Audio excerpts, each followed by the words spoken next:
What is going on, ladies and gentlemen? Today we have a Sig optic. It is a Sig Tango MSR 1-6x24. This poor optic. I brought it to the range a bunch lately, and every time I brought it to the range, I'm also testing a lot of other high-end optics.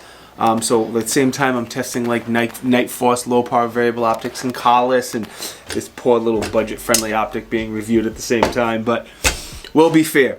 All right, let's get right into this. No nonsense. Obviously, you have some lens caps, but who cares? I don't use. Oh, get off there! I don't use or care about the lens caps, but I know some of you do. Starting at the back, diopter. Diopter is going to focus the reticle for your eyesight.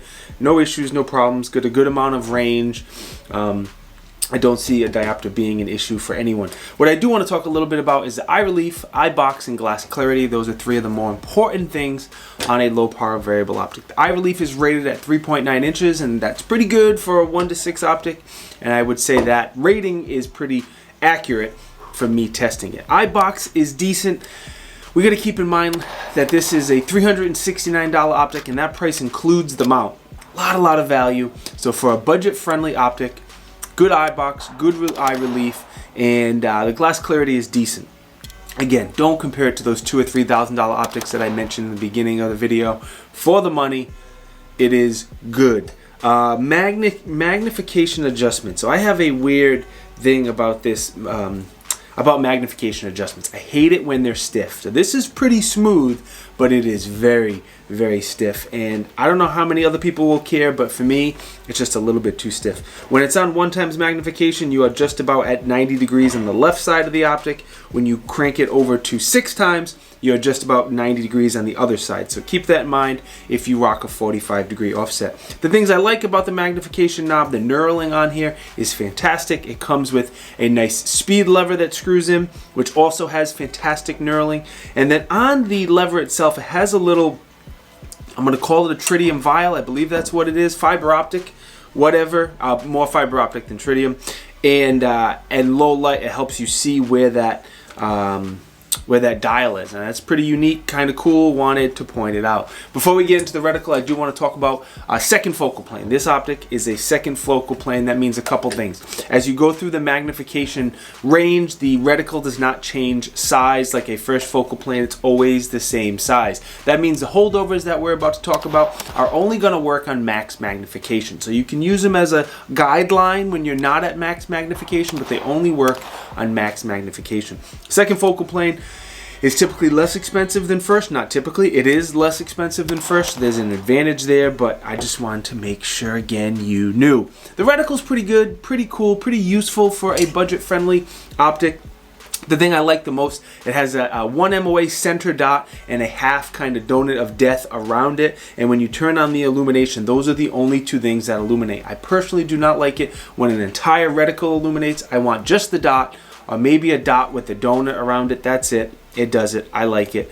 It's cool. Again, for a budget-friendly optic, it has quite a few good holdovers. For example, you have some triangles here out to the left and the right for windage holdovers, or if somebody's running, you can also use those to guide you in if somebody's running. Now the bars underneath the 1 MOA dot are going to be for ranging and for holdovers. They go from 300 yards down to 800 yards, and the size of them can also be used to range somebody, hold it across on their shoulders, and you can use it to range and for holdovers out at distance. The one weird thing this specific one has, it has this little extra dot. When I turn on the illumination, it has right under, let me see where it is, right about the 400 or 500 yard line there for holdovers, there's this weird extra little dot, and I'm sure that's just this one particular optic, low power variable optic. I'm sure they all don't have that. But again, I like to point these things out to make sure you guys know. All right, windage and elevation are pretty standard. They are capped adjustments, so you take these caps off here. Each click is a half MOA click, pretty standard. I like that they have the up and the right engraved on the body of the optic, so if you are adjusting your windage and elevation on the fly, you don't need to come all the way up off of the rifle. You can keep your head down and make those adjustments if you need to, which is good because these adjustments, you cannot reset them back to 0, so it's nice to have that on there.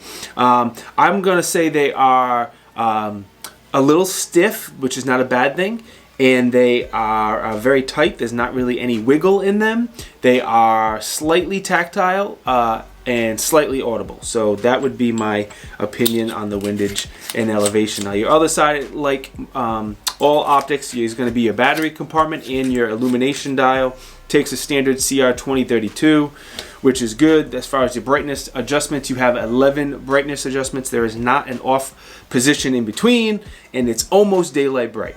I've never seen, in my opinion, a sub $500 optic that is super daylight bright. There's a lot of them that's close, but I haven't quite seen one that is truly daylight bright like a red dot is. Tube size is a standard 30mm tube. The mount is pretty nice, and again, I want to stress it and let you know the mount comes with it. I like that the mount has the inch pounds on here, so you know exactly how much to torque it down onto the rifle and torque down the scope as well. Sorry, words. Can't think of them. I wish they put them in a little less obvious spot, but I'm happy that they're on there. It kind of makes it idiot proof. The other thing that's unique that this optic has is it has a level line, is what I'm going to call it. I don't know what Sig calls it. When I first saw the line, I'm like, what in the world is that line for? It took me a second. I realized that's a level line to make sure that your scope is in your mount properly. So again, nice little feature. Help make it idiot proof because there's a lot of idiot gun owners. That was not nice. All right, field of view. At one time, you have 124 foot field of view. At 6 time, you have a 19 foot. So again, for a 1 to 6, pretty respectable numbers. These are the dimensions: 10.5 inches, 18.5 ounces, MSRP 369. So again, everything with the optic is decent. It's good. I can't complain. As far as testing, I only put a few hundred rounds through this optic. Ammo's expensive. Time is at a premium right now. And for a $300 optic, I'm not gonna, drop 1,000 rounds. I always start with any low power variable optic doing different versions of 1-ups. Low readies, high readies, different things. Shoot one target, shoot multiple rounds, and I do that at different magnification. It's a great way to learn the eye box, the eye relief, the glass clarity, distortion, any of that type of stuff, how quick you can pick up that dot, how I like the reticle, all that good stuff. And then any other drills that I shot with the optic, again, I shoot them at different magnifications. So whatever drill I'm running, I'll shoot it at 1 time, I'll shoot it at 3, I'll shoot it at 6, 2, 4, 5, whatever. And it's a great way, again, to learn the reticle, the holdovers, eye box, eye relief, clarity, all that stuff. That's kind of how I test low power variable optics. And this one's been solid, no issues, no problems. The one thing I realized is, first off, my eyesight's terrible. So take everything I say with a grain of salt. Like at 100 yards without any magnification, I kind of struggle to see a target. It's hard for me. That's how bad my eyes are. And I've been testing and shooting mostly 1 to 8s, a couple 1 to 10s. Somebody had a 2 to 10. So I've kind of got used to that 8-time magnification or that 10 times magnification. When I was at 1 to 6 at 100 yards is fine. 200, 300 yards, I really miss that extra magnification. So if you have horrible eyesight like me, you may want to spend the extra money to get a 1 to 8 or a 1 to 10. But again, that's just my thoughts. All right, let's talk about the pros. I think it's priced accordingly. Again, good value, especially that it comes with the mount. It has a decent reticle, pretty useful reticle for a budget-friendly optic. It has a good field of view. This tritium fiber optic dial line back here in the magnification ring is kind of cool. Don't skimp on your mount. I said it. I want to say it again. Don't skimp on your mount. And there's one other thing I wanted to say as far as the pros, and I forgot what it is. I talk about cons. I like it when there's an off position in between every brightness setting on the illumination dial, but I give budget-friendly low power variable optics a pass because the more features you add in, the more price goes up. So I get it. I like that feature, but being it's priced where it is, we'll let Sig slide on that. The other thing I don't like, and I think it's something wrong with this optic, is that other little dot on the reticle when you turn the illumination dial on. I'm going to assume there's just something wrong with this, and they all don't have it.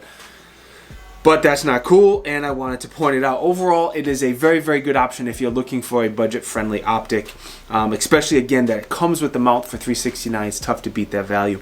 If you're looking for a budget-friendly optic, I would also throw in Swamp Fox and Primary Arms optics in this price range. Good quality. I've done a lot of extensive testing on them, so I would add that to your list, compare them all, see which one works for you, and Yay for that. Before you go, I got a couple quick things. First, I want to thank my coworker Antonio. He works for me at Orozco Manufacturing. I'll put it up here. That's where we work. This is his scope. He let me borrow it for the review. Very nice of him. Thank you, Mr. Antonio. I will put some affiliate links down in the video description. If you want to pick one up, please click those links. Help the channel out. Maybe I can find one on sale. Good deal for you. Something like that. We have some swag. These are the short sleeve shirts. We also have long sleeve shirts.